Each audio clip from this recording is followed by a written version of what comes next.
Welcome to this grading video for Amazing Adventures number 6, November 1961. This is a comic that belongs to a type known as pre-hero Marvel. The Fantastic Four premiered in 1961, and before then Atlas Comics, as they were then known, produced a lot of these monster comics as well as other genres, war comics, western comics and so on. But the Marvel monsters, as they are known, are particularly desirable and collectible. You can see here the logo MC, which is an early form of a Marvel Comics logo, but on the indicia on the inside, it is clearly Atlas magazines. So this is an Atlas era Marvel comic. It's in very solid condition. You don't often see these in good nick.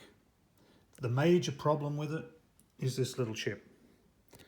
This actually took place after I had purchased the comic, and while I was placing it into a new bag and board, and the little chip came out at that point, which shows you how fragile these comics can be.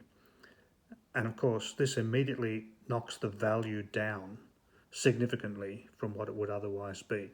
This is a 1/2-inch triangle, which is one of the indicators of a lower grade than it otherwise would be. The only other obvious problems are some colour loss here in the top corner. A little bit of a colour breaking crease there, although not seriously, around the 10-cent logo. So this was the era before comics went from 10 cents to 12 cents, early Silver Age.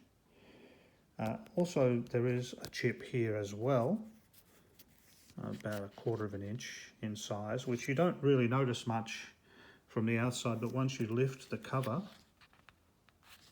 and open it, it becomes much more apparent as a missing piece. There's also a little bit of writing from a previous owner, which contributes to lowering the grade. It's got a lovely colour gloss. Often comics lose their gloss over time, and you can see that this one, when I hold it up to the light, has kept a nice glossy sheen, and it lies very flat. No spine roll. The spine itself has no splits. Unusual for a comic of this vintage, and the staples are solid. So this would definitely be in the fine condition, if not for the faults that I have pointed out, which lower it considerably from 6.0. The scale is out of 10. So what will this comic be graded out of 10? Well, to determine that, we have to go inside as well. And we can see here this great splash page. The cover and the interior art of the first story is by the legendary Jack Kirby. We can see that Serpo is a little bit of a precursor to the Thing of the Fantastic Four fame. Very similar, orange, rocky kind of a body shape. And it's often the case with these pre-hero Marvel comics that there are precursor characters that later develop into other more familiar characters over time. Very Kirby-esque figures, immediately recognisable as Jack Kirby. But the interior pages are very solid. They're sharp at the edges. There are no tears at the corners or the edges of any of the interior pages. So it's in very good nick in that respect. Comics of this vintage often had text stories, and this was to avoid a postage charge for anything sent through the mail. If it were classified as a book, it could be sent cheaper through the mail. So in order for a comic book to be classified as a book, it needed to have some text stories in addition to the comic strip. Of because the text stories were typically not very good. Good job, more money, greater security, always lots of opportunities for young readers to increase their income flow. The American comic book being something of a nursery of capitalism. Great Kirby faces there. Often these stories were divided into parts. Serpo Part 2. Somehow these world-threatening, world-destroying threats were always managed to be avoided.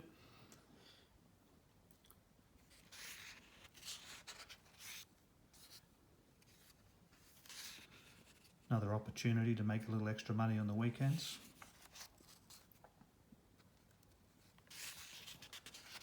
When we come to the centre pages, it's always important to look at the centre pages, especially the staples. And here we see that there's a loss of shine, but there's no rust at the staples, and that they're very firm, still holding the comic very firmly. Again, not always seen in a comic of this age.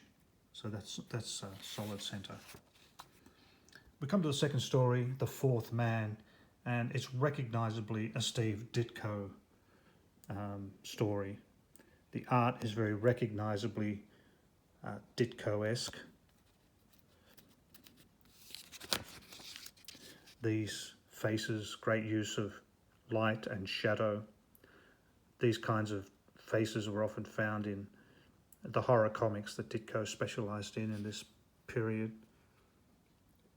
Great use of silhouettes there, really dynamic action sequences. And of course, signed by Ditko, Stan Lee story, Steve Ditko art. And this is the era before comics would include the creator credits in little boxes, something that Marvel introduced and which later DC picked up on. So the stories were not always signed, but after a while one begins to recognise the artistic style of individual artists. So even without the signature, this would clearly be Steve Ditko. 5 pages, great little story, often with little twist endings, good narratives. It's the second page of the text story. Then we come to the Dr. Droom character, not Dr. Doom, but Dr. Droom. Amazing Adventures is known for introducing Dr. Droom in issue 1. This is issue 6, which is the last issue in the series. Issue 7 changed its name to Amazing Adult Fantasy, and that was short-lived, and then the adult was dropped, and it became Amazing Fantasy, which premiered the character of Spider-Man, who was then launched into his own book. So Dr. Droom, who appeared in issue 1 of this series, is often said to be the first Marvel superhero. He's really a prototype for another character, Doctor Strange, who will appear later and have a much longer tenure. A man of psychic powers. Here he is here. Don't worry, if the case can be solved, Droom will solve it. And in this case, the art is by Paul Reinman.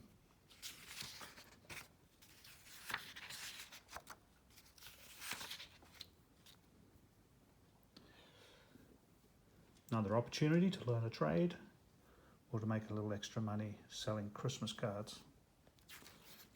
We'll go to the back cover. It's very solid, very clean, a little faded with age, but no tears, intact at the corners and along the edges. No writing, no missing pieces. Very good. So it's a real pity that this missing part lowers the grade considerably. At first I thought this comic would be graded around fine, which is 6.0. But then when I consult my handy dandy Overstreet guide to grading comics, I find that 4.0, very good, allows for missing pieces up to 1/4 of an inch. This missing piece is 1/2 inch, so we're not even reaching 4.0, unfortunately. So if we skip over to very good minus 3.5, we see that it allows for 1/4 inch triangle, 1/8 inch square. Again, we've still got a problem. So if we go to good, very good, allowing for 1/4 to 1/2 inch triangle, and that's what we have here.